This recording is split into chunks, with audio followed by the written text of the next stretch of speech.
Welcome to all. स्वागत आप सभी का R S sir YouTube channel पे। हम आ चुके हैं अभी लाइव सिलेक्शन बेच की एक इंटरेस्टिंग क्लास में। सिलेक्शन बेच हमारा वो बेच बनने वाला है जो मिशन 2019 पार्ट 2 में हमारी कमियां रह गई थी, उन कमियों को दूर करके विजुअल इफेक्ट के साथ में एक ऐसा प्लेलिस्ट बनाना है कि अगर कोई बच्चा सर्च करे एयरफोर्स नेवी एनडीए फिजिक्स के लिए तो सबसे पहले उस बच्चे के जबान पे, उस पे, दिमाग पे यही चीज आए कि मुझे सिलेक्शन बेच से तैयारी करनी है। ठीक है, तो यहां पे सिलेक्शन बेच का लेक्चर नंबर 28 आज की क्लास में होने वाला है।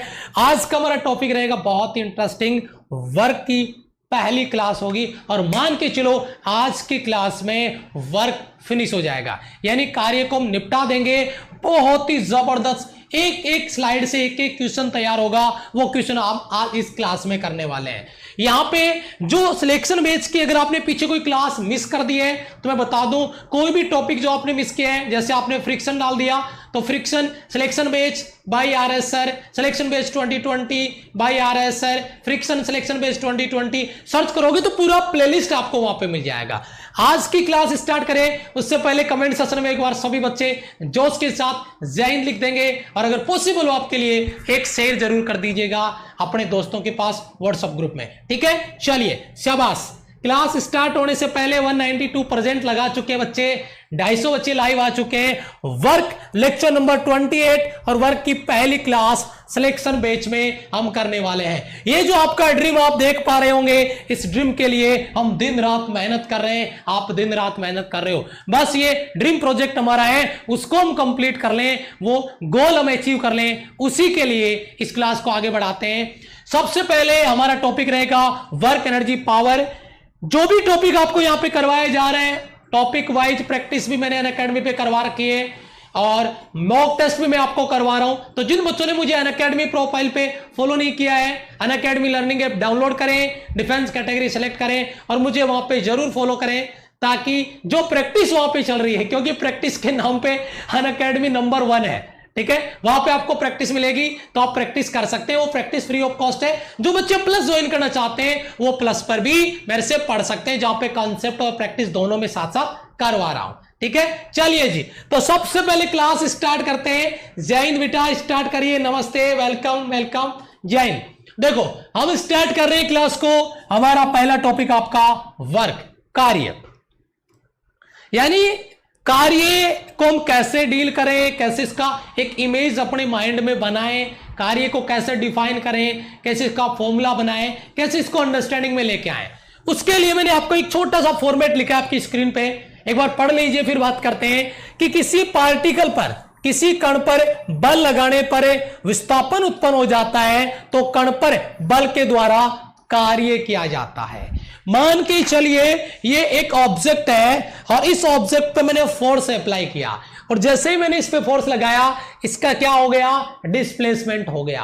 तो जो फोर्स मैंने अप्लाई किया उस फोर्स के द्वारा इस ऑब्जेक्ट पे कार्य किया गया है, वर्क किया गया है।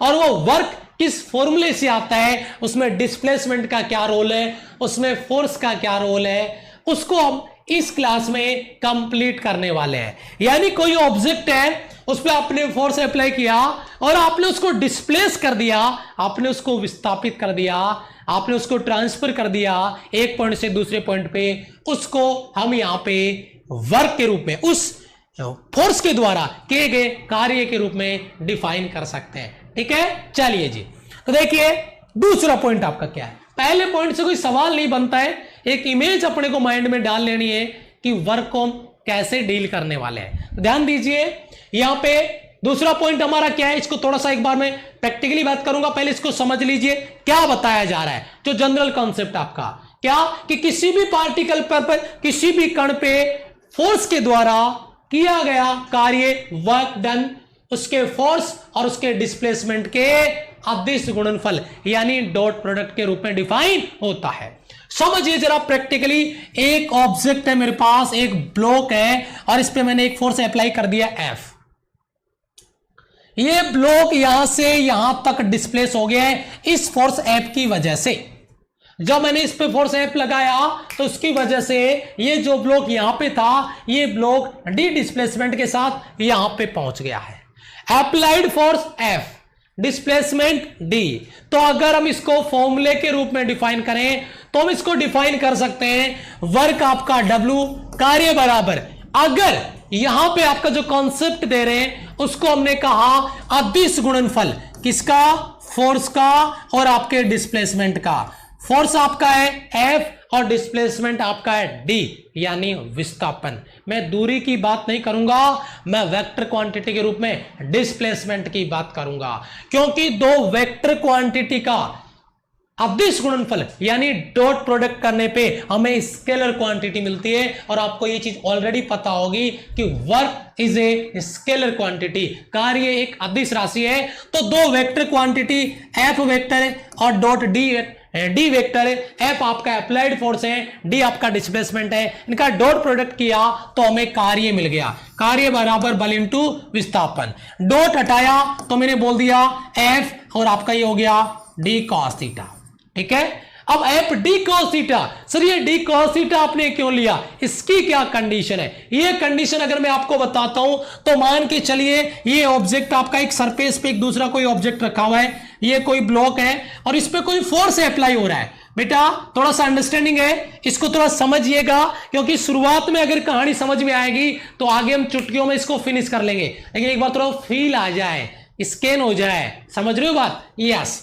तो यहां पे मैंने इस पे एक फोर्स अप्लाई कर दिया बेटा, एफ फोर्स कर दिया अप्लाई, उसकी वजह से मैंने इसके दो कंपोनेंट बनाए, थीटा एंगल पे अप्लाई किया गया था फोर्स, इसके दो कंपोनेंट बना दिए बेटा। एक हो गया आपका एफ कॉस थीटा, पता होगा आपको, और एक हो जाएगा आपका एफ साइन थीटा।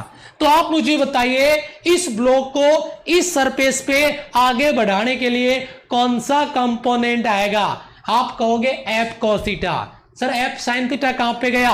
बेटा भार एम जी के साथ में क्या हो गया? बैलेंस हो गया, जिसका यहां पे कोई लेना देना नहीं है। और इसीलिए अब इस कंडीशन में जो अप्लाइड फोर्स है वो आपका एफ कॉस थीटा हो गया है, क्योंकि थीटा एंगल पे फोर्स था इसलिए, और ये आपका डी डिस्प्लेसमेंट है। तो बेटा वही बल गुणा विस्थापन, वही देखो बेटा, इसको मैं एफ कॉस थीटा लिख सकता हूं और बीच में डिस्प्लेसमेंट है। तो ये फॉर्मूला कोई बच्चा सोच ले कि कॉस थीटा कैसे लगा दिया, डॉट हटाया कोस लगाया, लेकिन एक्चुअल में डायग्राम में कोस कहां पे है, इसीलिए मैंने इसको कंपोनेंट में डिवाइड करके आपको एक्सप्लेन किया है, समझाने की कोशिश किया है। तो एक जनरल फॉर्मूला, एक जनरल डेफिनेशन वर्क की आपके दिमाग में स्कैन है 4000 cross. Thank you so much, love you all. जो बच्चे क्लास में आए, जिन्होंने क्लास को शेयर किया, थैंक यू बेटा। ये प्यार और सपोर्ट आपका यही बना रहे, मैं यहीं आपको खड़ा मिलूंगा, इसी लेवल पे मेहनत करते हुए एक एक डाउट आपका क्लियर करेंगे। मेरे हिसाब से इस स्लाइड में आपको जो फॉर्मूला मैंने याद करवाया, नंबर 1, नंबर 2, डायग्राम से मैंने आपको एक्सप्लेन किया पूरा, ये डेफिनेशन फॉर्मूला आपको ऑलरेडी पता होगा। मैं अगली स्लाइड में चलना चाहूंगा बेटा, ठीक है? यस। यहां पे एक स्लाइड आपको नजर आ रही है, जिस स्लाइड की मैं बात कर रहा हूं उस स्लाइड में यहां पे there are 2 types of force या work done by force. Force को हम 2 भागों में बांट लेंगे, यानी हमने जो भी ऑब्जेक्ट पे जो फोर्स लगाया उस फोर्स को मैं 2 हिस्सों में बांटने जा रहा हूं, क्योंकि फोर्स अप्लाई होगा देन वर्क होगा, कार्य होगा। और यहां पे जो वर्क होगा वो 2 प्रकार के फोर्स के द्वारा किया जाएगा, 2 प्रकार के फोर्स के द्वारा होगा। तो यहां पे इसी फोर्स को मैंने 2 हिस्सों में डिवाइड किया। नंबर 1 आपका भाई वेरिएबल फोर्स, वेरिएबल फोर्स परिवर्तित बल, और नंबर इसको 1 ले लो, इसको 2 ले लो, बात एक ही है, नियत बल कांस्टेंट फोर्स। यानी कांस्टेंट फोर्स के द्वारा जो आपका वर्क डन होगा वो, और वेरिएबल फोर्स के द्वारा आपका वर्क डन होगा वो। ये दोनों चीज अलग अलग है कहानी। अब आपको मैं एक छोटा सा इमेज दिमाग में डाल दूं, उसके बाद में थोड़ा आगे बढ़ूं कि सर ये कैसे समझ नहीं आया। बेटा हमें कार्य करना है, कार्य करने के लिए क्या चाहिए? बल। बल कितने प्रकार का अप्लाई किया जा सकता है? एक तो उस पर कांस्टेंट बल लगे, 5 न्यूटन का बल लग रहा है, 5 न्यूटन के साथ में डिस्प्लेसमेंट हो रहा है, एक तो वो। दूसरा जो फोर्स अप्लाई हो रहा है वो चेंज हो रहा है, कभी बढ़ रहा है, कभी घट रहा है, कभी कम हो रहा है, कभी ज्यादा हो रहा है, यानी वेरिएबल फोर्स। तो वेरिएबल फोर्स के द्वारा भी वर्क होगा, कांस्टेंट फोर्स के द्वारा भी वर्क होगा। बस इसी को हम आगे डिटेल स्टडी करने वाले हैं बेटा। थैंक यू बेटा। देखो तो सबसे पहला पॉइंट हमारा आपकी स्क्रीन पर आ चुका है, आपकी स्क्रीन पर आ चुका है क्या? Work done bye a constant force, नियत बल के द्वारा किया गया कार्य। Work done bye a constant force. बेटा दिलो दिमाग को एक बार स्क्रीन पे फोकस करें, कमेंट को स्टॉप करें। मैं कमेंट आपके देख नहीं रहा, क्लास में आ गए ना तो एक एक सेकंड आपकी बहुत अहमियत रखती है, तो इसीलिए एक एक पॉइंट पे फोकस करें। क्लास में आने के बाद बिल्कुल भी टाइम वेस्ट नहीं, पूरा क्लास में फोकस। तो बेटा work done bye constant force, नियत बलों के द्वारा किया गया कार्य। क्या लिखा जा रहा है कि यदि अप्लाइड फोर्स, आरोपित बल की दिशा यानी डायरेक्शन और मैग्नीट्यूड दोनों ही कांस्टेंट हो तो बल, यह बल नियत बल कहलाता है। तो नियत बल के द्वारा किया गया कार्य। बेटा आप मुझे बताओ, force is a vector quantity, और वेक्टर को डिफाइन करने के लिए दो चीज रिक्वायर्ड है। नंबर एक आपका मैग्नीट्यूड, नंबर दो उसका डायरेक्शन। तो अगर फोर्स को कांस्टेंट करना है तो आपको इन दोनों चीजों को कांस्टेंट करनी पड़ेगी, एक आपका मैग्नीट्यूड, दूसरा आपका डायरेक्शन। तो यहां पे आपने नोटिस किया होगा, नंबर एक डायरेक्शन, नंबर दो मैग्नीट्यूड। यानी जिस फोर्स की हम बात कर रहे हैं अगर उसको कांस्टेंट करना है तो इन दोनों को फिक्स करना होगा, डायरेक्शन को और मैग्नीट्यूड को नियत करना होगा। यह आपका कांस्टेंट फोर्स कहलाएगा, और उसी कांस्टेंट फोर्स के द्वारा किया गया कार्य हम डायग्राम में आपको समझाने की कोशिश कर रहे हैं। शायद आपको यह डायग्राम मैं ऑलरेडी बता चुका हूं, लेकिन एक बार फिर से इसको समझते हैं। ध्यान से समझिए बेटा, एक ब्लॉक है यहां पे जो आप देख पा रहे होंगे। इस ब्लॉक पे मैंने थीटा एंगल पे, कितने एंगल पे बेटा, थीटा एंगल पे एक फोर्स अप्लाई किया है एफ। लेकिन इस फोर्स को क्योंकि मुझे वर्क करना है तो इस फोर्स को मुझे कंपोनेंट में डिवाइड करना पड़ेगा। देन इसके कंपोनेंट, एक कंपोनेंट जिसके साथ थीटा है एफ कोस थीटा, जो इस तरफ है डिस्प्लेसमेंट की डायरेक्शन में है, इसका डिस्प्लेसमेंट कितना है बेटा, आर है। एक ऊपर की तरफ कंपोनेंट बनता है, इस कंपोनेंट को अपन यहां पे नेगलेक्ट कर सकते हैं, और ये कंपोनेंट होता है बेटा आपका एफ साइन थीटा, क्योंकि ये कंपोनेंट बैलेंस हो जाता है एम जी के साथ और इसका कोई यूज यहां पे नहीं है, इसीलिए मैंने उसको डायग्राम में नहीं दिखाया है, मैंने उसको हटा दिया है। अब आप मुझे बताओ, अगर इस ब्लॉक को मुझे इस तरफ खिसकाना है तो बताओ कौन सा कंपोनेंट काम में आएगा, एफ कोस थीटा या एफ साइन थीटा? आप कहोगे सर एफ कोस थीटा, तो बिल्कुल वही हमारा फोर्स है, वही हमारा बल है। ये आपका फोर्स इस डायरेक्शन में, ये डिस्प्लेसमेंट है। तो अगर आपको कार्य निकालना है तो भाई कार्य बराबर क्या फॉर्मूला था, बल इंटू विस्थापन, फोर्स इंटू डिस्प्लेसमेंट। तो बेटा ये तो हो गया आपका फोर्स और ये हो गया आपका डिस्प्लेसमेंट है, F cos theta into R. नीचे देखो डब्ल्यू बराबर क्या आ गया, एफ आर कोस थीटा। बात एक ही है। अगर आप इसको उल्टा करके कंपोनेंट बनाना चाहोगे, इधर ले लोगे कंपोनेंट तो इधर आपका अप्लाई हो जाएगा, यानी कंपोनेंट आप एफ कोस थीटा बल का लिया है, अगर आप कंपोनेंट डिस्प्लेसमेंट का लोगे तो वह आर कोस थीटा हो जाएगा, फर्क नहीं पड़ेगा। इतना ज्यादा हम आईआईटी की तैयारी यहां पे नहीं कर रहे। तो डब्ल्यू बराबर एफ आर कोस थीटा का फॉर्मूला आप सभी को क्लियर है।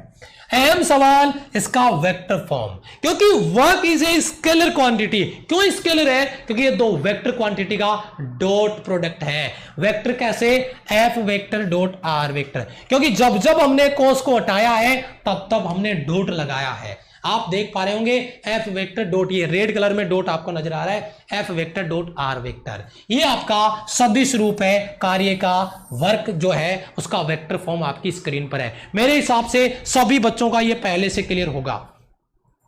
क्लियर है बेटा? ठीक है, एक बार जोश दिख जाए, एक बार जोश में कमेंट करने के लिए मैंने मना किया है, लेकिन एक बार मुझे भी मोटिवेशन मिले, कमेंट सेशन में एक बार सभी बच्चे दिल से जय हिंद लिख दें और प्रेजेंट लगा दें लाइक बटन पे, क्योंकि आपके लाइक, अगर 2000 बच्चे क्लास कंप्लीट करते हैं शाम तक तो उसमें 800 लाइक, 3 टाइम्स 2000 38 24, समझ रहे हो मेरी बात? यानी अपना रेशियो 3 में से 1 का लाइक का रहता। सोच के देखो आप, बाकी क्लासों में 20-20 का रेशियो नहीं मिलता। ये सबसे बड़ा मोटिवेशन है मेरा, और यही रीजन है कि मैं यहां पे खड़ा मिलता हूं आपको, चाहे इस क्लास के लिए मुझे 3 घंटे क्यों ना लगाना पड़े एक्स्ट्रा। ठीक है, चलो जी आगे बढ़ते हैं। नोट पॉइंट आपका क्या है? इस नोट पॉइंट की बात यहां पे क्या करते हैं, देखिए उसको समझिए। गुरुत्वीय बल यानी ग्रेविटेशनल फोर्स, परिमाण, ध्यान दीजिएगा बेटा, परिमाण और दिशा दोनों में नियत होता है। अतः गुरुत्वीय बल के द्वारा किया गया कार्य नियत बल के द्वारा किया गया कार्य का एक उदाहरण है। क्या आप बात कर रहे हो सर, लगे हाथ ये बात भी हो जाए, क्योंकि हमने जो अभी ये कॉन्सेप्ट देखा, ये कॉन्सेप्ट देखा किसके द्वारा है, work done bye constant force है। हमने फॉर्मूला याद किया, W बराबर F S cos theta, F R cos theta, W बराबर F vector dot are vector. अब हमने उसका एक एग्जांपल देख लिया कि यार ये कांस्टेंट फोर्स होता कौन सा है? ग्रेविटेशनल फोर्स, गुरुत्वाकर्षण बल फिक्स होता है, नियत होता है, इसका मैग्नीट्यूड भी और इसका डायरेक्शन भी, ये चेंज नहीं होता कि जरूरत पड़े तो कभी बढ़ा दिया कभी घटा दिया, नहीं। तो यहां पे डायरेक्शन और मैग्नीट्यूड कांस्टेंट होने की वजह से ग्रेविटेशनल फोर्स को कांस्टेंट फोर्स माना जा सकता है, और उसके द्वारा जो किया गया कार्य, जो वर्क डन है, वो आपका work done bye constant force का एग्जाम्पल है, उसका उदाहरण है।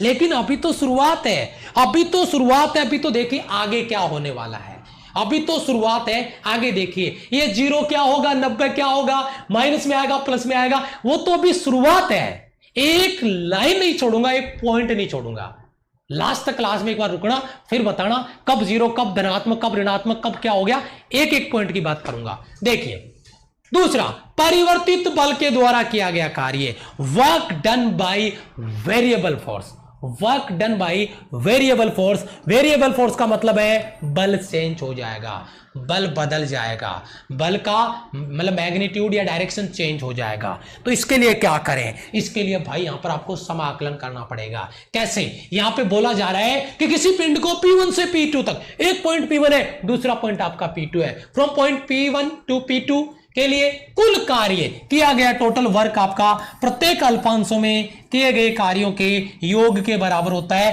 अतः टोटल वर्क डन। सर ये क्या है बेटा? इनका कोई यूज नहीं है, आप नोट्स बनाओ तो आप ये फॉर्मूला डायरेक्ट डाल सकते हैं। ये फॉर्मूला आपका पॉइंट P1 मान लो यहां पर था आपका, और पॉइंट P1 से आप P2 पे पहुंच गए, ये P1 है और ये P2 है, तो total work done with variable force आपका होगा, आपका इंटीग्रल dw फ्रॉम समाकलन आपका है P1 से P2 F vector dot dr vector, यहां पे P1 से P2 ले लिया और F vector dot dr vector, dw का समाकलन w कर दिया और वही आपका समाकलन का चिन्ह है। वैसे इसके सवाल बहुत ही कम चांसेस होते हैं कि यहां से कोई सवाल आपको पूछ लिया जाए, ठीक है, यस, यहां से कोई सवाल आपको पूछ लिया जाए, बहुत ही कम चांसेस, लेकिन फिर भी प्रैक्टिस वगैरह में आपको एक आधा क्वेश्चन मिल ही जाएगा, ठीक है। चलिए यहां पे P1 P2 की स्थिति सदिश कर्म से R1 वेक्टर व R2 वेक्टर है, तो कुल कार्य वही बात है। अगर बेटा पोजीशन वेक्टर है, P1 की पोजीशन वेक्टर R1 है, P2 की पोजीशन वेक्टर R2 है। सर ये पोजीशन वेक्टर क्या होता है बेटा? मूल बिंदु जो आपका ओरिजिन है वहां से P बिंदु R1 डिस्टेंस पे, और वो ओरिजिन वहां से P2 बिंदु का दूरी R2 दूरी, यहां पे ये R2 है ना, और वहां पे आपका R1, तो ये पोजीशन वेक्टर है ओरिजिन के साथ में, ये वहां से P1 और ये वहां से P2, तो P1 P2 के बीच की दूरी निकाल लेंगे और ये आपका समाकलन करके इसको सॉल्व कर लेंगे, ठीक है। बहुत ज्यादा कुछ ज्यादा आपको डेप्थ में जाने की जरूरत नहीं है। अब इसका एग्जांपल, क्योंकि हमने अभी work done bye constant force देखा और उसका एग्जांपल क्या दिया? ग्रेविटेशनल फोर्स, गुरुत्वाकर्षण बल के द्वारा किया गया कार्य, नियत बल के द्वारा किए गए कार्य का एग्जाम्पल है, कांस्टेंट फोर्स के द्वारा किए गए कार्य का एग्जाम्पल है। सेम चीज यहां पे लगाइए, यहां पे आपका जो वेरिएबल फोर्स है इसके लिए जो किया गया कार्य है उसका एग्जाम्पल क्या होगा, जरा ध्यान दें, जरा इसको समझें, ठीक है।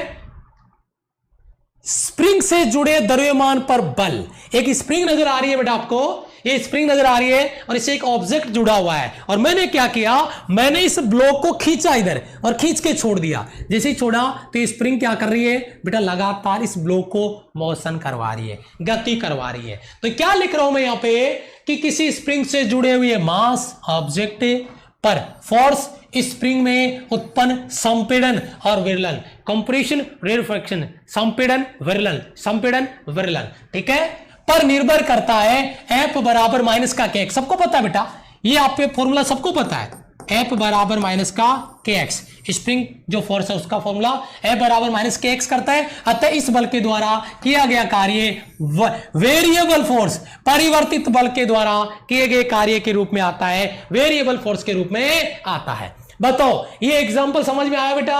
वेरिएबल फोर्स का, परिवर्तित बल के द्वारा किया गया कार्य स्प्रिंग फोर्स, कांस्टेंट फोर्स के द्वारा किया गया कार्य ग्रेविटेशनल फोर्स, ये दोनों एग्जांपल क्लियर हैं। तो अब चलते हैं हम सवालों के घेरे में, जहां से सवाल बनने वाले हैं one by one, step to step. सबसे पहला पॉइंट आपकी स्क्रीन पर है, कार्य एक अदिश राशि है। मैं शुरू से बोलता आ रहा हूं मैं क्लास के शुरू से बोलता आ रहा हूं, क्या work is a scalar quantity. क्यों? क्योंकि वर्क दो वेक्टर क्वांटिटी का डॉट प्रोडक्ट है। अगर दो सदिश राशियों का डॉट प्रोडक्ट किया जाता है तो रिजल्ट हमें स्केलर मिलता है। यानी कार्य एक अदिश राशि है, इसमें केवल मैग्नीट्यूड आता है, डायरेक्शन का कोई रोल नहीं होता। उसके बाद में कार्य की विमा बेटा सभी बच्चों ने डायरेक्ट याद करके रखी होगी। एक बार कमेंट में यस सर लिख दीजिएगा, क्योंकि कार्य की विमा याद नहीं कर रहे हो तो पाप कर रहे हो, बहुत काम में आएगा बेटा। M1 L2 T-2, M1 L2 T-2 work की विमा डायरेक्ट बिना सोल्व किए याद रखना है, टाइम बचेगा हमारा, ठीक है। उसके बाद में कार्य का मात्रक बेटा, कार्य के दो मात्रक होंगे, दो यूनिट होंगे अलग अलग, जैसे अपने एमकेएस में ले लें, सीजीएस में ले लें, तो उसको कैसे डिफाइन करें थोड़ा सा डेप्थ में लेके जाऊंगा, क्योंकि वहां पे अच्छे अच्छे सवाल बन जाते हैं। देखिए सबसे पहला पॉइंट आपका निरपेक्ष मात्रक, आपका निरपेक्ष मात्रक जूल अपन ले रहे हैं एमकेएस में, अर्ग ले रहे हैं सीजीएस में।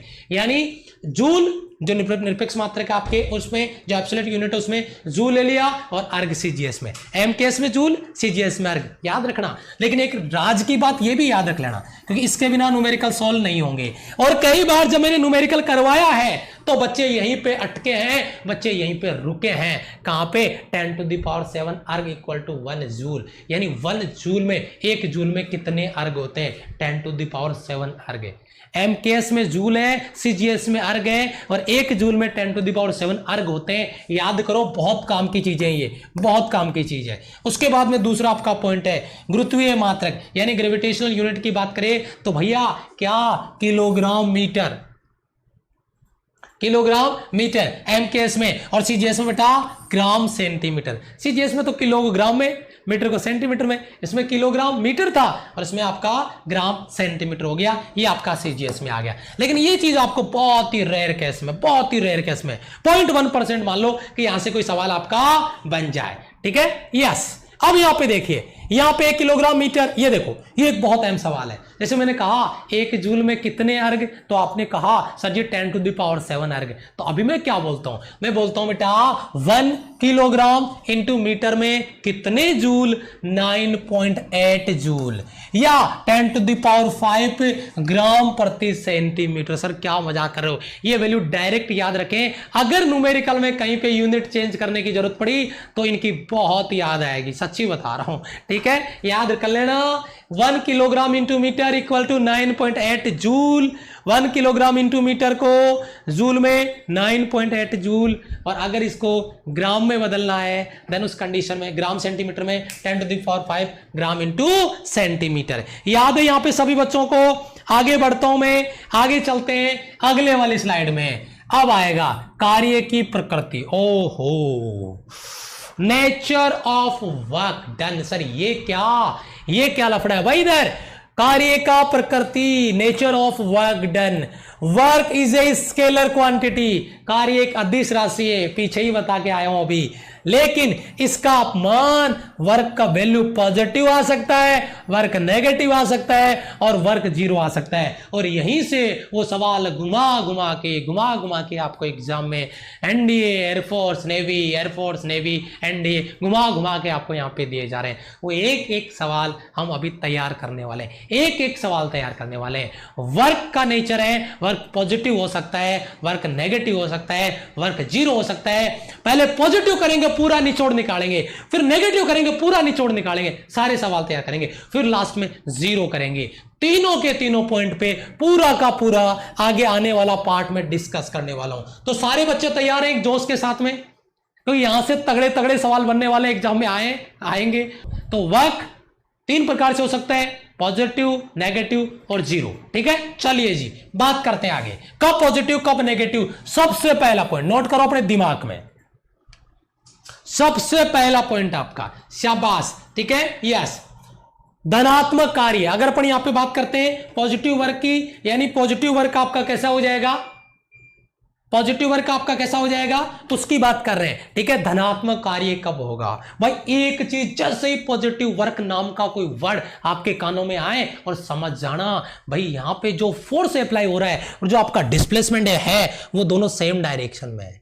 अगर फोर्स और डिस्प्लेसमेंट एक ही दिशा में है, ये कह सकते हैं, या ये कह सकते हैं जो नोट करने वाली बात है वो ये रही क्या कि इनके बीच में जो एंगल है फोर्स और डिस्प्लेसमेंट वो लेस देन 90 हो, लेकिन मोस्ट ऑफ आपको 0 डिग्री देखने को मिलेगा, यानी पैरेलल देखने को मिलेगा।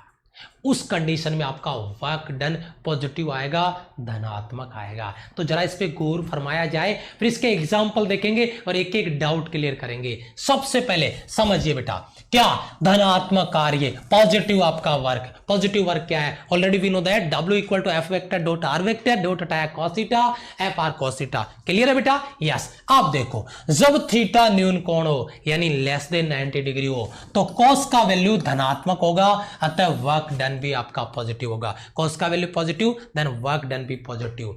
तो यहां पे एक डायग्राम मैंने आपके सामने बनाया है, नीचे वाला डायग्राम नहीं देखना है आपको, ये डायग्राम नहीं देखना, इसको आगे देखेंगे। ऊपर वाला डायग्राम आप देखिए बेटा, यहां पे एक ब्लॉक है और इस पे मैंने F नेट लगाया, परिणामी बल लगाया, और ये आपका वेलोसिटी जिसकी दिशा में आगे बढ़ रहा है, ये V इनिशियल है, ये आपका V फाइनल है, और यहां से लेके यहां तक इसका क्या दिखाया गया है? डिस्प्लेसमेंट दिखाया गया है। यानी जिस तरफ आपका फोर्स है उसी डायरेक्शन में आपका डिस्प्लेसमेंट है, तो वर्क डन कैसा हो गया? पॉजिटिव हो गया। या थीटा लेस देन 90 हो तो आपका वर्क डन हमेशा कैसा होगा? पॉजिटिव होगा। अब इतना सा हमने इसका कॉन्सेप्ट समझ लिया है। अब इस कॉन्सेप्ट का जिसके रिगार्डिंग अपने यहां पे बात करते हैं, जिसका कॉन्सेप्ट आपको दिया गया है, इस कॉन्सेप्ट को कैसे अप्लाई करें, यानी इस कॉन्सेप्ट के एग्जाम्पल क्या क्या है, यानी पॉजिटिव वर्क डन के क्या क्या एग्जाम्पल है, उन पे ध्यान दीजिए। सबसे पहला एग्जाम्पल आपका पॉजिटिव वर्क डन। हमने वर्क देखा, वर्क की बेसिक जनरल इंफॉर्मेशन पता की। वर्क दो प्रकार के बलों के द्वारा, कांस्टेंट फोर्स के द्वारा, वेरिएबल फोर्स के द्वारा। फिर हमने उसके एग्जांपल देख लिए, ग्रेविटेशनल फोर्स वाला, स्प्रिंग वाला। फिर हमने कहा फोर्स का नेचर, उसका मात्रक यूनिट सब देख लिया। फिर हमने फोर्स का नेचर देखा। फोर्स का नेचर 3 प्रकार से, वर्क का नेचर 3 प्रकार से होता है, पॉजिटिव, नेगेटिव और जीरो। और उसमें सबसे पहला हम पढ़ रहे हैं पॉजिटिव वर्क डन, और उसी पॉजिटिव वर्क डन में हमने ये कॉन्सेप्ट इधर पढ़ लिया है। ये जो कॉन्सेप्ट आपको मैंने दिया, बेसिक चीज, अगर थीटा 0 डिग्री या लेस देन 90 होगा तो आपका वर्क डन पॉजिटिव होगा। और उसी कंडीशन में सबसे पहला एग्जाम्पल, जरा ध्यान दें, जरा इसको ध्यान से समझे, ठीक है। गुरुत्वीय क्षेत्र के प्रभाव में, यानी ग्रेविटेशनल जो फील्ड है उसके प्रभाव क्षेत्र में, उसके रीजन में मुक्त रूप से, ध्यान देना बेटा, मुक्त रूप से गिरते हुए पिंड, नोट करना इस बात को, free fall of A object है, उसके लिए थीटा बराबर 0 होता है, cos थीटा cos 0 का मान 1। तो गुरुत्वीय बल, नोट करना बेटा, गुरुत्वीय बल के द्वारा किया गया कार्य धनात्मक होगा। प्रैक्टिकली समझ लो, इसको फील कर लो। अगर कोई ऑब्जेक्ट है उसका फ्री फॉल हो रहा है, अगर वो स्वतंत्र रूप से गिर रहा है, तो भाई मेरे, मैं एक बार आपको गिरा के बता देता हूं। ये ब्लॉक है, अगर ये नीचे की तरफ गिरता है तो भाई इसका mg कहां होगा? नीचे की तरफ। जब ये नीचे गिर रहा है तो भाई मेरे इसका डिस्प्लेसमेंट कहां होगा? नीचे की तरफ। तो कोई मुझे बताएगा यहां पे थीटा बराबर डिस्प्लेसमेंट और फोर्स, यही है बेटा आपका फोर्स बार mg, तो डिस्प्लेसमेंट और फोर्स के बीच में एंगल कितना बढ़ेगा? सर जी 0 डिग्री। तो बताओ आपका वर्क डन कैसा होगा? Work done in motion on under gravity, free fall of A object, work done positive आएगा। यानी अगर कोई वस्तु स्वतंत्र रूप से गिर रही है तो हमेशा वहां पे किया गया कार्य हमेशा पॉजिटिव आएगा। बताओ, पहला एग्जांपल सभी बच्चों का क्लियर है बेटा? ठीक है, मंडे से डीपीपी सीरीज होगी। हाँ बेटा, मंडे से आएगी डीपीपी सीरीज आपकी, क्योंकि उसमें कुछ दिक्कत थी, मुझे थोड़ा सा काम था सुबह का, तो मैं उसको मंडे से वापस कंटिन्यू कर रहे हैं अपन। फिर से मंडे से स्टार्ट होगी, वो 2 दिन का टाइम था बीच में, मैंने ले लिया, क्योंकि फिर सैटरडे संडे को वैसे भी नहीं होती है, तो फिर मैंने मंडे से उसको स्टार्ट करने का प्लान किया है, तो मंडे से फिर से स्टार्ट हो जाएगी। ठीक है, तो यहां पे पहला लॉजिक आपका क्लियर है बेटा? Motion under gravity, free fall of A object, work done always will be positive, हमेशा धनात्मक होना चाहिए किया गया कार्य। पहला एग्जांपल अगर क्लियर हो गया तो मैं आगे बढ़ना चाहता हूं। डीपीपी सीरीज का टाइमिंग होता है 10:20 पे, अनअकैडमी वॉरियर्स पे। ठीक है बेटा, पहला स्लाइड कंप्लीट है आपका एग्जांपल का, पहला स्लाइड कंप्लीट है बेटा? यस। चलो जी, दूसरा एग्जांपल पे आ जाओ। दूसरा एग्जांपल क्या कहता है, जरा इस पे ध्यान दे लेते हैं। दूसरा एग्जांपल, जब किसी पिस्टन युक्त सिलेंडर में, कोई सिलेंडर है और उसमें पिस्टन लगा हुआ है, जरा ध्यान दीजिएगा। ठीक है, यस, ठीक है, जरा ध्यान दीजिएगा, मैं पिस्टन लेके आ रहा हूं।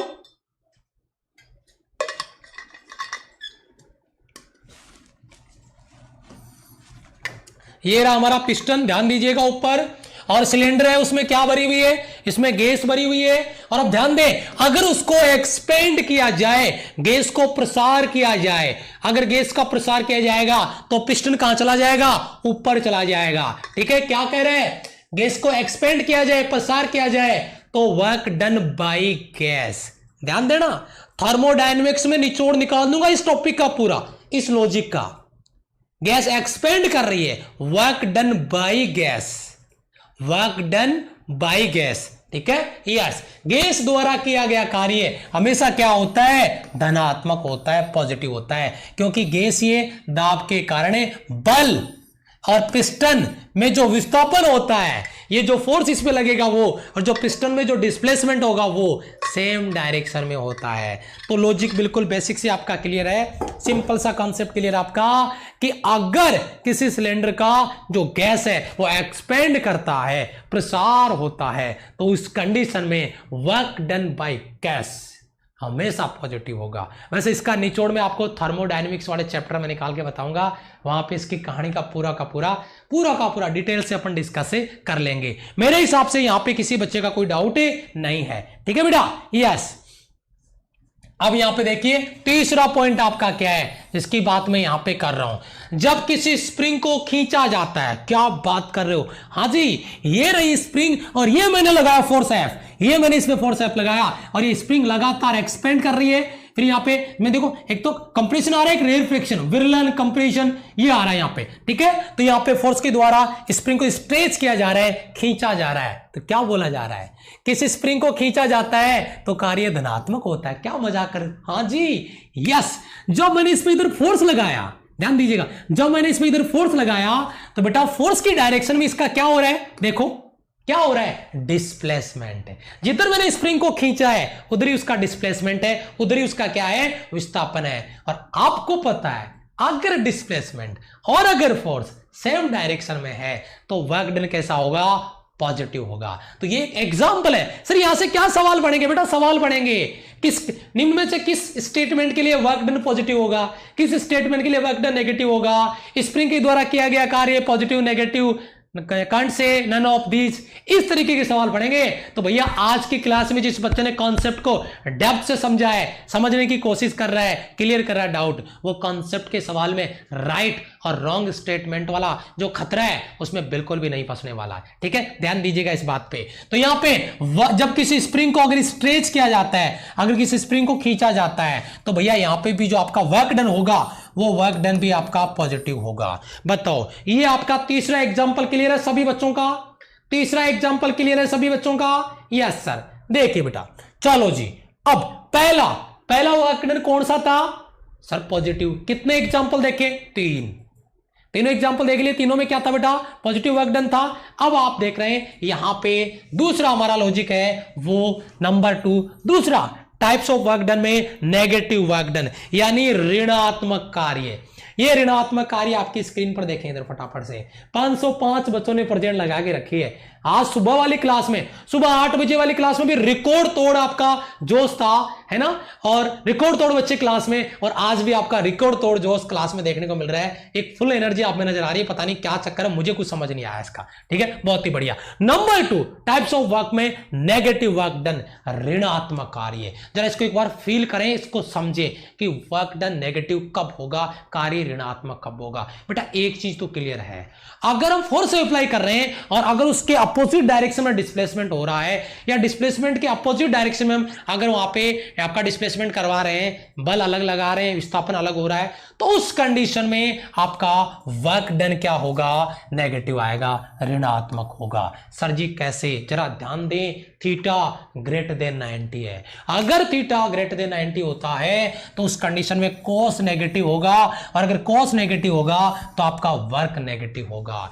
आपने ये चीज मैंने आपको पहले बता दी है पॉजिटिव के लिए। अब अपन बात करेंगे इस कॉन्सेप्ट की। यहां पे देखिए मैंने एफ नेट लगाया इस पे, और एफ नेट लगाने पे ये वी इनिशियल है लेकिन ये वी फाइनल है, कोई दिक्कत नहीं है। लेकिन जो एफ नेट का डायरेक्शन है, ये एफ नेट का डायरेक्शन इधर में लगा रहा हूं, एफ नेट लगा इधर रहा हूं और वेलोसिटी उधर देखने को मिल रही है। अब भाई इसका अपोजिट नेचर दिखाया जा रहा है यहां पे, यानी ये कह सकते हैं अपन, अभी मैं फ्रिक्शन की जो एग्जांपल लूंगा आगे, इसका अगले वाला एग्जांपल आएगा उसमें आपको कहानी समझ में आएगी कि जो फोर्स अप्लाई हो रहा है उसके अपोजिट डायरेक्शन में, डिस्प्लेसमेंट के अपोजिट भी एक फोर्स लग रहा है। जैसे मैंने कल ही बताया, इधर बल लगाऊंगा तो उस ब्लॉक पे पीछे की तरफ क्या लगेगा, फ्रिक्शन। अब डिस्प्लेसमेंट इधर हो रहा है और फ्रिक्शन फोर्स इधर है। मैं अप्लाइड फोर्स की बात नहीं कर रहा हूं, याद रखना, मैं फ्रिक्शन फोर्स की बात कर रहा हूं। अप्लाइड फोर्स के द्वारा कभी भी वर्क डन नेगेटिव नहीं हो सकता है। दिलो दिमाग गुर्दे फेफड़े स्कैन कर लो, अप्लाइड फोर्स के द्वारा कभी कार्य नेगेटिव नहीं किया जाएगा, क्योंकि जिधर फोर्स अप्लाइड करोगे, अप्लाई होगा, उधर आपका डिस्प्लेसमेंट होगा, तो वह कभी नेगेटिव नहीं हो सकता। लेकिन जैसे फ्रिक्शन फोर्स है, आपने फोर्स इधर अप्लाई किया, फ्रिक्शन इधर लग गया, अब फ्रिक्शन फोर्स का डायरेक्शन ये है और डिस्प्लेसमेंट इधर हो रहा है, तो वर्क डन नेगेटिव होगा कि नहीं होगा। तो वो एग्जांपल के साथ में उसको थोड़ा फील करना, उसको थोड़ा डेप्थ से समझने की कोशिश करना, ठीक है। यस, तो ये बस इतना सा पता रखो, अगर थीटा ग्रेटर देन 90 है तो वर्क डन आपका नेगेटिव होगा। और हम पहुंच चुके हैं अभी जिम में, और भाई साहब देखना अभी, यस ओके, देखो मतलब यहां पे एग्जांपल आपको दिया गया है स्क्रीन पे, जिस एग्जांपल की हम बात कर रहे हैं, क्या बात है ना, मस्त है कि नहीं है। देखो यहां पे एग्जांपल क्या कहा जा रहा है आपको, इस एग्जांपल में क्या कहा जा रहा है, जरा ध्यान दें। देखो, किसी वस्तु को पृथ्वी की सतह से ऊपर की ओर, किसी भी ऑब्जेक्ट को फ्रॉम अर्थ सरफेस, पृथ्वी की सतह से ऊपर की ओर, ध्यान दीजिए, यस वाव, ऊपर की ओर फेंका जाता है या ऊपर की ओर उठाया जाता है, तो गुरुत्वीय बल के द्वारा work done by gravitational force always will be negative, विपरीत होता है। और इसीलिए थीटा यहां पे 180 डिग्री कोस -1 कोस का वैल्यू, अतः गुरुत्वीय बल के द्वारा किया गया कार्य इस स्थिति में नेगेटिव होगा। कहानी समझ में आ रही है बेटा, कहानी समझ में आ रही है। मेरा कहने का मतलब क्या है, जब ये इस ऑब्जेक्ट को ऊपर की ओर उठाता है जिम में, तो बेटा ये तो इसको ऊपर उठा रहा है, क्या कर रहा है भाई, एक्सेलरेशन ड्यू टू ग्रेविटी, बाहर mg नीचे की तरफ, गुरुत्वाकर्षण बल नीचे की तरफ, बल नीचे लग रहा है और आप इस ब्लॉक को ऊपर खींच रहे हो, आपका अप्लाइड फोर्स है। लेकिन हम अप्लाइड फोर्स की बात नहीं कर रहे हैं, हम बात कर रहे हैं ग्रेविटेशनल फोर्स की। ग्रेविटेशनल फोर्स हमेशा नीचे लगेगा। हमने इस ब्लॉक को ऊपर की तरफ उठाया और हमने इसको ऊपर उठा दिया, डिस्प्लेसमेंट नीचे से ऊपर की तरफ, लेकिन फोर्स नीचे की तरफ। बताओ इन दोनों के बीच में इसका जो भार mg लगेगा वो कहां लगेगा, नीचे की तरफ, लेकिन इसका जो डिस्प्लेसमेंट हो रहा है वो कहां हो रहा है, ऊपर की तरफ। कोई मुझे बताएगा इन दोनों के बीच में एंगल कितना है, आप कहोगे 180, तो बेटा 180 यानी cos 180 का वैल्यू -1 होता है। तो बताओ वर्क डन नेगेटिव आया कि नहीं आया, आया कि नहीं आया, ये चीज मुझे बताइए 180 डिग्री पे। बेटा कमेंट के बीच में किसी बच्चे को कोई रिप्लाई नहीं मिलता है, आप कमेंट में कमेंट पे कमेंट टाइप करके अपना टाइम वेस्ट कर रहे हैं, और जो समझाया जा रहा है वो भी आपको समझ नहीं आएगा। कमेंट का अगर रिप्लाई चाहिए, लास्ट क्लास के 2 मिनट में कमेंट करना, शायद आपको रिप्लाई मिल जाए। क्लास के बीच में मैं डिस्कशन नहीं करता बच्चों के साथ में। कभी किसी भी क्लास को ओपन करके देखना, मैं लाइव पढ़ाता हूं, लेकिन आपको कभी लगेगा नहीं कि लाइव क्लास में आके यूं हम देख रहे हैं, हाँ जी चल रहा है, बढ़िया हो रहा है, यस। मैं ऐसा नहीं करूंगा क्लास के दौरान कभी भी। मेरी क्लास में अगर आप फोकस कर रहे हो तो पहले पूरे कंटेंट पे फोकस करो, लास्ट में आपके डाउट है वो मैं देखूंगा, क्लास के बीच में नहीं, बिल्कुल भी। 180 डिग्री यहां पे मैं बात कर रहा हूं, 180 डिग्री पे वर्क डन आपका नेगेटिव आ जाएगा, ऋणात्मक आ जाएगा, जिसकी बात मैं कर रहा हूं, ठीक है बेटा, यस। पहला एग्जांपल क्लियर, एक बार सभी बच्चे कमेंट में रिप्लाई कर दें फटाफट से, पहला एग्जांपल क्लियर है, यस। चलो जी आगे चलते हैं। अभी कुल्ली वाला एग्जांपल सब रख बेटा, गेस मत बना, सब रख, सब मिलेगा, पेशेंस रख थोड़ा सा, ध्यान दीजिए। दूसरा एग्जांपल, जब कोई वस्तु घर्षण युक्त क्षैतिज तल पर, घर्षण वाली सरफेस पे, फ्रिक्शन वाली सरफेस पे, ये फ्रिक्शन वाली सरफेस है, ठीक है, घर्षण वाली सतह, क्षैतिज सतह पर गति करती है, तो फ्रिक्शन फोर्स, घर्षण बल वस्तु की गति का विरोध करता है, अतः घर्षण बल के द्वारा किया गया कार्य ऋणात्मक होगा। याद रखिए किसी भी वस्तु, ध्यान देना, याद रखिए किसी भी वस्तु पर अप्लाइड फोर्स, आरोपित बल के द्वारा किया गया कार्य ऋणात्मक, ध्यान देना, नहीं होता है। ये बात मैं अभी अभी आपको बता चुका हूं, कभी भी अप्लाइड फोर्स के द्वारा किया गया कार्य ऋणात्मक नहीं होता है। यहां पे अगर फ्रिक्शन फोर्स की बात करते हैं, डायग्राम आप देख रहे होंगे, ये अप्लाइड फोर्स है, इस तरफ अप्लाइड फोर्स है और इसी तरफ इसका डिसिप्लिन नहीं, डिस्प्लेसमेंट देखने को मिलेगा। लेकिन अप्लाइड फोर्स और डिस्प्लेसमेंट तो एक ही दिशा में, तो इसके द्वारा किया गया कार्य धनात्मक होगा। लेकिन हम एग्जांपली नेगेटिव वर्क का बात कर रहे हैं, ऋणात्मक कार्य का बात कर रहे हैं। इधर अप्लाइड फोर्स है तो बेटा ये आपका फ्रिक्शन फोर्स है जो इस तरफ लगेगा, फ्रिक्शन फोर्स और ये आपका डिस्प्लेसमेंट है, दोनों 180 डिग्री एंगल पे है। बताओ वर्क डन कैसा होगा? नेगेटिव होगा। घर्षण बल के द्वारा किया गया कार्य ऋणात्मक होगा। मेरे हिसाब से सारा डाउट क्लियर है बेटा यहां पे, ठीक है? क्लियर है बेटा? डाउट क्लियर है सभी बच्चों का? ऋणात्मक ऑप्शन नंबर 2, ठीक है बेटा? चलो आगे बात करते हैं। तीसरा पॉइंट आपका क्या है? तीसरा पॉइंट समझ लें, यदि किसी धनात्मक आवेश को, किसी पॉजिटिव चार्ज को अन्य किसी पॉजिटिव चार्ज के पास, धनात्मक आवेश के पास लाया जाता है तो स्थिर विद्युत प्रतिकर्षण बल के द्वारा, रिपल्सन फोर्स, इलेक्ट्रोस्टैटिक का रिपल्सन फोर्स, प्रतिकर्षण बल के द्वारा किया गया कार्य ऋणात्मक होता है। क्या बात कर रहे हो? Like charge repel, unlike charge attract.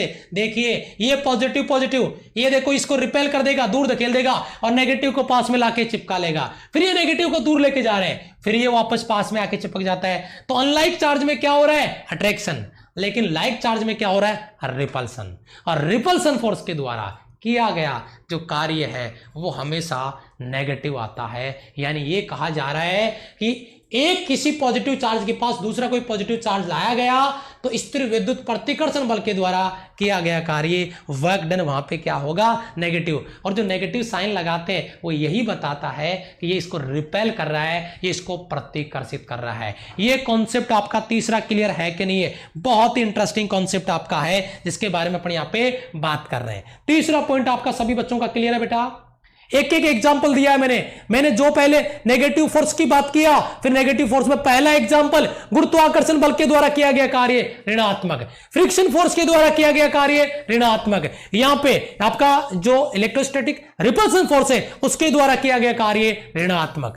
तीनों के तीनों एग्जाम्पल आपके दिलो दिमाग गुर्दे फेफड़े में हर जगह स्कैन हो जाने चाहिए, याद हो जाना चाहिए, क्योंकि सवाल यहां से डायरेक्ट बनेगा, without option change, without theory change, direct question बनेगा। ठीक है, अब आगे चलते हैं। अभी बात करेंगे तीसरा पॉइंट। हमने सबसे पहले पॉजिटिव वर्क देखा, फिर हमने नेगेटिव देखा, प्रत्येक के तीन तीन एग्जांपल करवा रहा हूं मैं आपको। अब बारी आती है आपकी जीरो वर्क डन की, यानी जीरो कार्य कब होगा उसके बारे में बात कर रहे हैं। तो देखिए सिंपल सा लॉजिक है, जब आरोपित बल अप्लाइड फोर्स और डिस्प्लेसमेंट विस्थापन आर वेक्टर या दोनों शून्य हो, या तो दोनों में से कोई एक शून्य हो या दोनों शून्य हो तो कार्य शून्य हो जाता है। अतः पुनः जब थीटा कोण समकोण हो तो कार्य शून्य हो सकता है। तो इन कंडीशन लगा दी मैंने क्या बोला समझिए जरा ध्यान से बेटा। W बराबर मैंने क्या बोला, F vector dot R vector, या मैंने डॉट हटाया तो क्या लिखा बेटा, F R cos थीटा। तो बेटा तीन चीज है क्या, या तो यार F का वैल्यू 0 हो जाए, पूरा ही 0 पहली कंडीशन, या R का वैल्यू 0 हो जाए। F का वैल्यू 0 मतलब कोई बल ही नहीं लगाओगे भाई, कार्य कहां से होगा, पागल समझा है? अरे फोर्स नहीं लगाओगे कार्य कहां से होगा, वर्क कहां से होगा, नहीं होगा। अच्छा जी, बल लगा रहे सब, बल लगा रहे दीवार पे, आज सुबह ही क्लास में क्वेश्चन किया था, फोर्स लगा रहे वॉल पे, डिस्प्लेसमेंट नहीं हो रहा भाई, डिस्प्लेसमेंट 0 है तो वर्क क्या है, 0।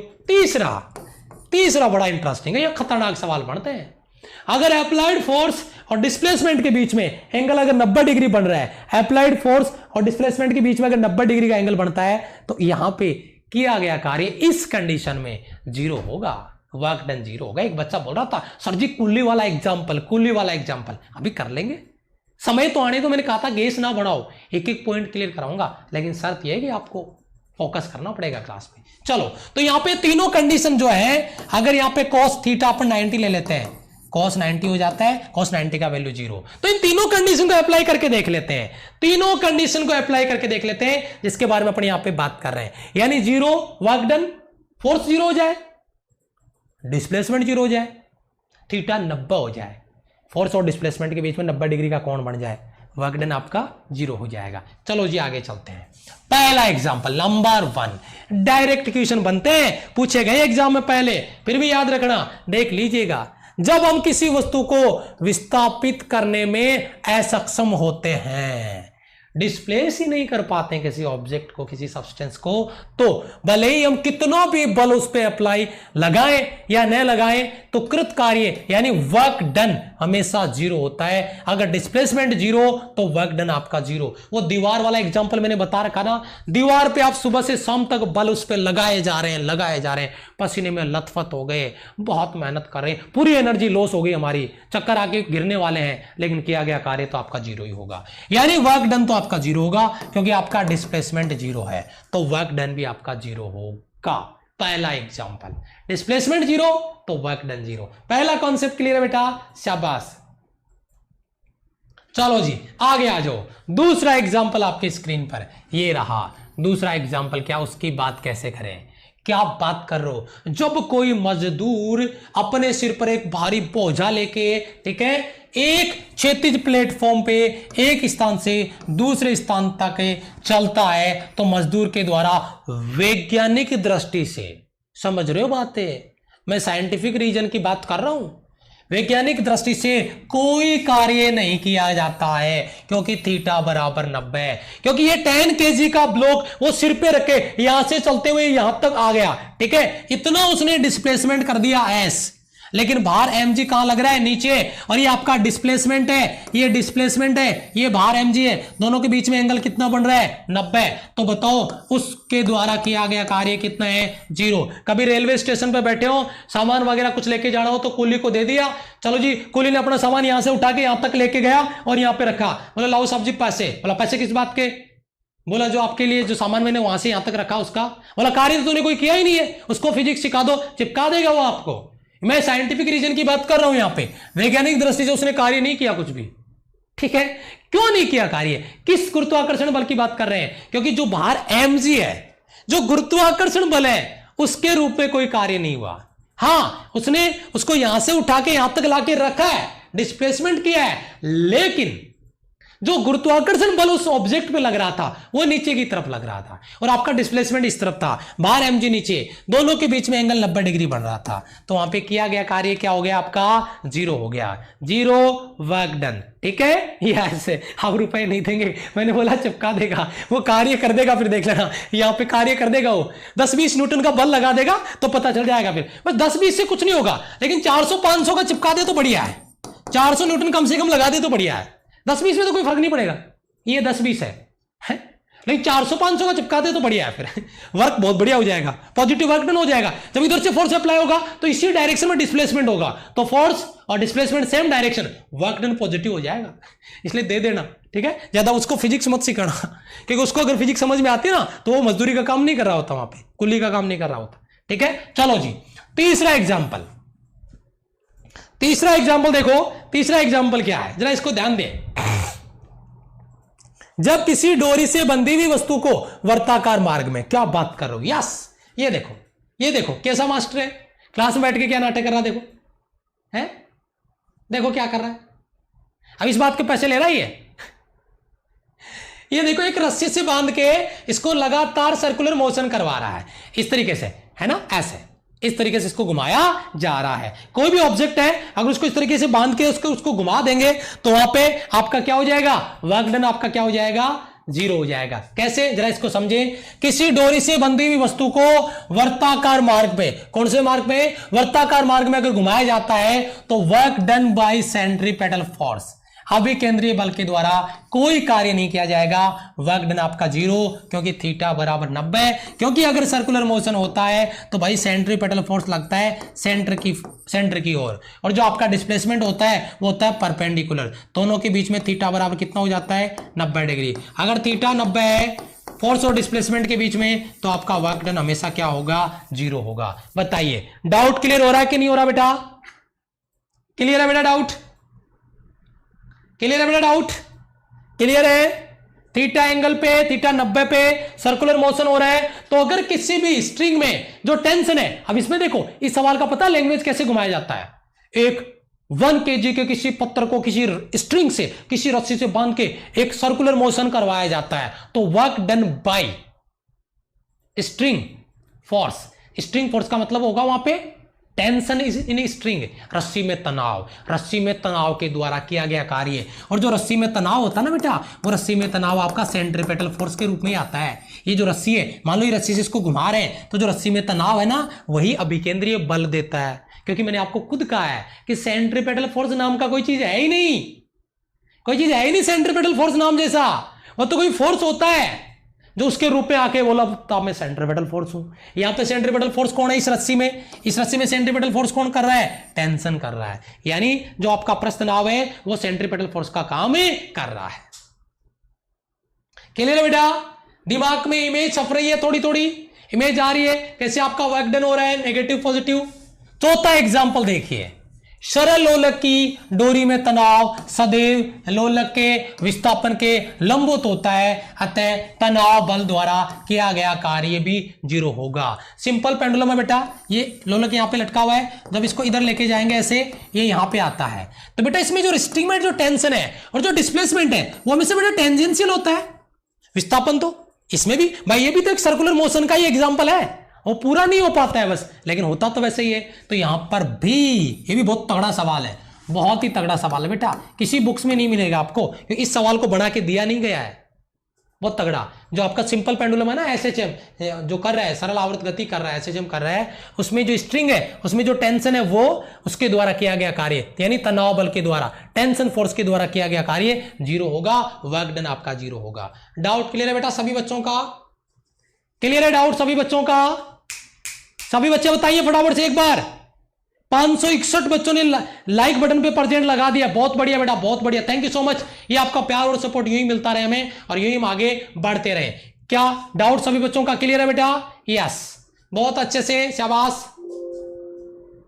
ये आपका जो मिशन है जिसके रिगार्डिंग हम यहां पे काम कर रहे हैं, जिसके रिगार्डिंग हम यहां पे काम कर रहे हैं बेटा, यही आपका वो मिशन, इसकी बात हम कर रहे हैं। लेक्चर नंबर 28 आपका सिलेक्शन बेच वर्क पावर पहली क्लास हमने आज किया है। अगर आपने फ्रिक्शन की प्रैक्टिस मिस कर दी कल वाली, फ्रिक्शन पार्ट 3, तो एक बार करके देखना क्या जहर लेवल के क्वेश्चन मैंने वहां पे करवाए, पता चल जाएगा आपको। कहोगे नहीं कि सर जहर सीरीज करवा दो, वहीं से सारा सब कुछ तैयार हो जाएगा आपका फ्रिक्शन का। वर्क हमने स्टार्ट किया है मंडे को इसको आगे कंटिन्यू करेंगे, क्योंकि सैटरडे संडे को हमारी क्लास ऑफ रहती है, और मंडे को वर्क पावर 2, यानी एक्चुअल में वहां पे मैं आपको एनर्जी कराऊंगा, या पावर करवा दूंगा, शक्ति करवा दूंगा, क्योंकि वर्क आज हमने फिनिश कर दिया है। फिर जब ये वर्क एनर्जी पावर पूरा फिनिश हो जाएगा तो फिर एक क्लास इसकी भी प्रैक्टिस की लगा देंगे। तो अगर क्लास को एंजॉय किया है तो कमेंट सेक्शन में एक बार बढ़िया से जोश दिख जाए सभी बच्चों का। अगर क्लास को एंजॉय किया है तो बेटा टॉपिक वाइज करो बेटा, अनअकैडमी पे टॉपिक वाइज मैंने प्रैक्टिस आपको करवा दी है। पहले एक बार मॉर्निंग वाला कंप्लीट कोर्स करवा दूं, 60 प्रैक्टिस सेट करवा दूं, 1500 क्वेश्चन करवा दूं, फिर शाम वाली क्लास जो होगी उसमें मैं टॉपिक वाइज रिवीजन फिर से स्टार्ट करवा दूंगा। लेकिन वो अभी जुलाई लास्ट तक पॉसिबल नहीं है, 25-30 जुलाई तक पॉसिबल नहीं है। 25 से 30 जुलाई के बाद में टॉपिक वाइज रिवीजन फिर से स्टार्ट करूंगा मैं, ठीक है? Yes. Centripetal force, centrifugal force, बेटा लॉ ऑफ मोशन में सर्कुलर मोशन पढ़ो जाके, सब क्लियर हो जाएगा। यहां पे क्लासों में क्लियर करने से नहीं होगा, जो टॉपिक हुआ है ना वहां से जाके क्लियर करो, बीमारी को जड़ से खत्म करो। हवाई में बात करोगे तो हमेशा ऐसे ही करते रहोगे। सर्कुलर मोशन में जाके क्लियर करो बेटा ढंग से। टॉपिक वाइज रिवीजन, अभी 11th क्लास का रिवीजन चल रहा है शाम को 6 बजे अनअकैडमी की स्पेशल क्लास में, शाम को 6 बजे अनअकैडमी की स्पेशल क्लास में, शाम को 6 बजे 6 PM पे अभी 11th क्लास का रिवीजन विथ मॉक टेस्ट चल रहा है। 12th का मैंने करवा दिया है पहले। सुबह 8 बजे आपका होता है बेटा फुल सिलेबस, कंप्लीट सिलेबस का मॉक टेस्ट, और शाम को 4 बजे होता है बेटा आपका एनडीए प्रीवियस ईयर के क्वेश्चन, शाम को 4 बजे अनअकैडमी स्पेशल क्लास में। 8 बजे वाला ज्वाइन करना जरूरी है 101%। 8 बजे वाली क्लास पे तो जो बच्चे प्लस पे पढ़ते हैं ना वो भी उस क्लास को ज्वाइन करते हैं, क्योंकि 8 बजे वाली क्लास तो जान है पूरा प्रैक्टिस का, ठीक है? पूरा निचोड़ है उसमें। तो 8 बजे वाली क्लास में तो प्लस के बच्चे भी प्रैक्टिस करते हैं, सारे के सारे टोटल, जिनका स्कोर 18, 19, 20, 21, 22 रहता है, 23, 24, 25 भी रहता है कुछ बच्चों का, लेकिन 17, 18 मैक्सिमम रहता है उनका स्कोर, ठीक है? Yes, thank you so much. सुबह 8 बजे की बात कर रहा हूं मैं, सुबह 8 बजे क्लास होती है, शाम को 8 बजे नहीं होती मेरी क्लास, ठीक है बेटा? चलो जी, thank you so much, love you all, bye bye, okay, जय हिंद, नमस्ते।